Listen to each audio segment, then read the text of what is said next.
हिंदू धर्म रे कैलाश पर्वतर निजस्व गुरुत्व रही। कैलाश पर्वत उपरे महादेव शिव माता पार्वती दुई पुत्र गणेश और कार्तिक बास करती बोली विश्वास करा जाए। रामायणर किष्किंधा कांड और महाभारतर भीष्म पर्व, द्रोण पर्व, वन पर्व, अनुशासन पर्व रे कैलाश पर्वतर उल्लेख रही। एठारे महाप्रतापी रावणर अहंकार चूना होइतिबा कुहाजाए।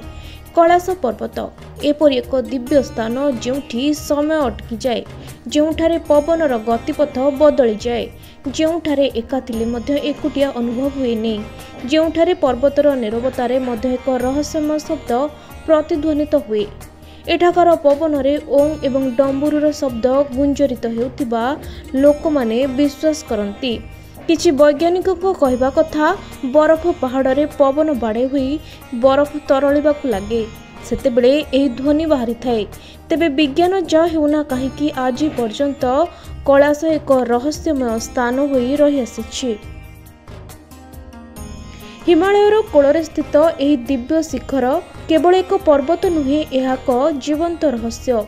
एठारे थिबा प्रत्येक पत्थर, प्रत्येक बरफर स्तर, प्रत्येक स्थान किछि कथा कहे, किंतु समस्ते से अलौकिक वार्ता को अनुभव करिपारंती नाही। भगवान शिवंकर निवास स्थल बा साधना स्थल कहुथिबा कैलाश पर्वत को आज पर्यंत केही पहुंची पारि नाहंती। विश्वर सबुठारु उच्च पर्वत माउंट एवरेस्ट ठारू मध्य एही पर्वत 2000 मीटर छोट। माउंट एवरेस्ट तुलन में कैलाश पर्वतर शिखर बहुत तले रही। 1926 मसीह एक ब्रिटिश दल एवं 2001 मसीह एक जापानी दल कैलाश पर्वत चढ़ाई चेष्टा करथिले, किंतु हठात असुस्थता, खराब पाग एवं अद्भुत घटना जोगु सेमानकु अधारु फेरिबाकु पड़िथिला। तिब्बतरे थिबा एही पर्वत 21,778 फुट उच्चतारे अवस्थित।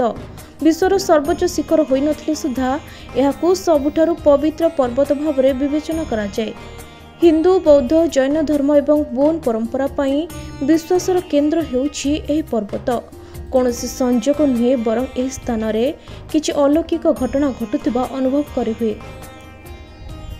चारोटी प्रमुख नदी ब्रह्मपुत्र, सिंधु, कर्णाली और सतलेज एही पर्वतरु बाहरिछंती। एही पवित्र स्थल रे शिव एवं शक्ति साक्षात विद्यमान थिबा कुहाजाए।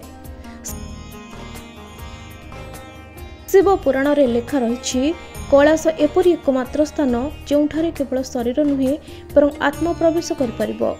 कैलाशर पाददेश रही दुईटी ह्रद, गोटे दुनियार सबुठु उच्चरे थिबा कैलाश मानसरोवर ह्रद और अन्यटी राक्षसताल, जहाँ पृथ्वीर सबुठारु लुणिया ह्रद कुहाजाए।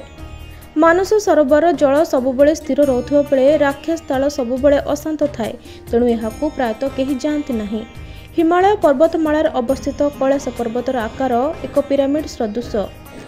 ऋषि अगस्त्य कहिथिले कैलाश एपरि स्थान जोठारे लोक परलोक सबुठी एकाकार हो जाए। महर्षि वेदव्यास, महर्षि वाल्मीकि, भृगुଙ୍କ परि ऋषि माने कैलाश पर्वत निकटरे वर्ष वर्ष धरी तपस्या मग्न रहिथिले। सेमाने मध्य कैलाश पर्वत चढ़िबा पई सक्षम होई पारि नथिले। आज पर्यंत केही कैलाश पर्वत शिखर चढ़ी पारि नाहंती। अनेक प्रयास करा जाइछि, किंतु प्रत्येक थर पर्वतारोही माने पछकु हटिबाकु पड़िछि। किछि पाग जोगु, किछि मानसिक द्वंद्व एवं आउ किछि अदृश्य भय जोगु अटकी जाइछंती।